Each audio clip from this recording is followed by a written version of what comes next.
तो सेबी ने अधिकृत निवेश सलाहकार सेवाएं प्रदान करने के लिए 4 संस्थाओं को 6 महीने की सिक्योरिटी मार्केट से प्रतिबंधित कर दिया है। इसके साथ ही सेबी ने इन संस्थाओं के 3 महीने के भीतर ऐसी सेवाओं के जरिए निवेशकों से लिए गए पैसे वापस करने का निर्देश भी दिया है। सेबी द्वारा प्रतिबंधित की गई संस्थाएं course work focus, capital research, कई प्रेस शामिल है। 2 अलग अलग आदेशों में सेबी ने पाया कि ये संस्थाएं सेबी का पंजीकरण प्राप्त किए बिना अपने ग्राहकों को निवेश सलाह प्रदान करने के व्यवसाय में लगी हुई थी। सेबी के अनुसार कोर्स वर्क फोकस मार्च 2018 से जुलाई 2020 के दौरान सामूहिक रूप से निवेशकों से 96 लाख रुपए से अधिक प्राप्त किए। वहीं कैपिटल रिसर्च ने जून 2014 और नवंबर 2019 के बीच ऐसी अपंजीकृत निवेश सलाहकार सेवाएं प्रदान करके 60.84 लाख रुपए जमा किए हैं।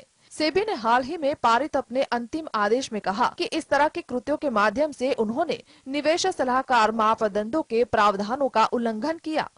अपने आदेश में सेबी ने संस्थाओं को 3 महीने के भीतर उनकी अपंजीकृत निवेश सलाहकार गतिविधियों के संबंध में शुल्क के रूप में ग्राहकों या निवेशकों से प्राप्त राशि वापस करने का निर्देश दिया है।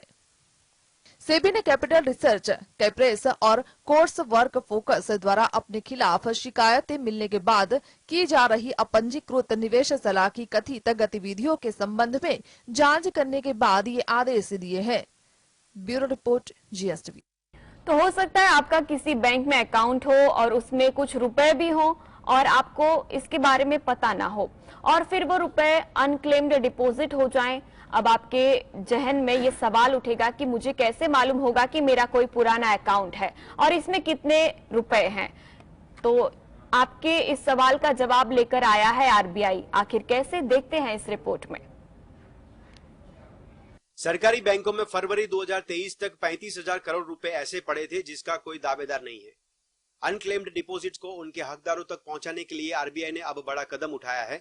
MPC की बैठक के बाद रिजर्व बैंक के गवर्नर शक्तिकांत दास ने ऐलान किया कि सभी बैंकों में जमा अनक्लेम्ड डिपॉजिट की जानकारी एक ही जगह मिलेगी। RBI इसके लिए एक वेब पोर्टल बनाएगा।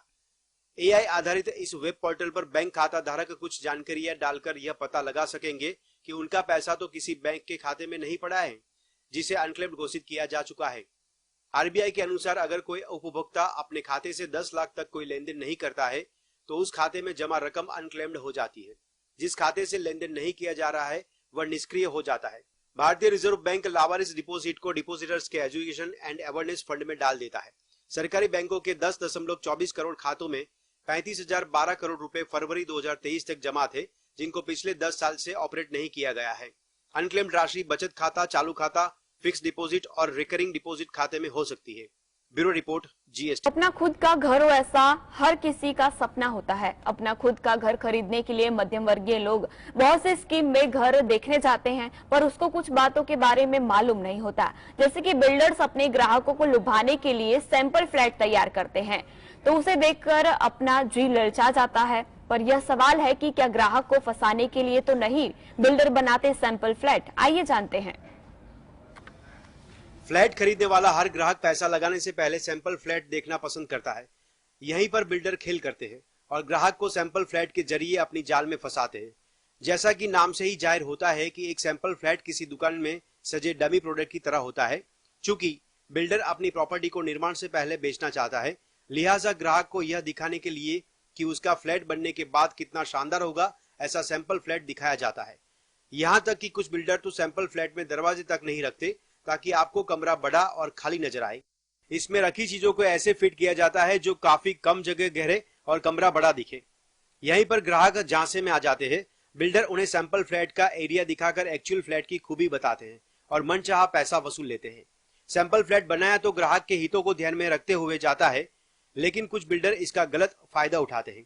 वे सैंपल फ्लैट में तो क्वालिटी प्रोडक्ट लगाते हैं, जबकि फाइनल प्रोडक्ट में पैसा बचाने के चक्कर में घटिया सामान का इस्तेमाल करते हैं। यानी कि अगर कोई भी अपना खुद का घर खरीदने का सपना सजा रहा है और सैंपल फ्लैट देखने जाए तो उसकी तस्वीरें खींच ले और सभी सामान एसेसरीज की क्वालिटी को चेक कर ले, उसकी तस्वीरें भी रख ले।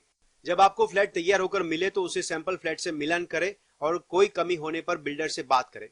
Bureau report, GSTV। Artificial intelligence के प्रभाव को लेकर खूब बहस छिड़ी हुई है। चैट जीपीटी, बिंग एआई और बार्ड जैसे एआई पावर्ड चैटबॉट्स के आने से नौकरी को लेकर लोगों की चिंता बहुत बढ़ गई है।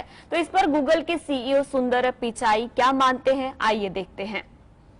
चैटबॉट आर्टिकल लिख सकते हैं, कोड रिव्यू कर सकते हैं और टेक्स्ट इनपुट के आधार पर इमेज बनाने सहित बहुत से ऐसे काम कर सकते हैं जो अभी तक एक्सपर्ट करते आए हैं। इसलिए कहा जा रहा है कि लेखक, सॉफ्टवेयर इंजीनियर्स और आर्टिस्ट की जॉब खतरे में है।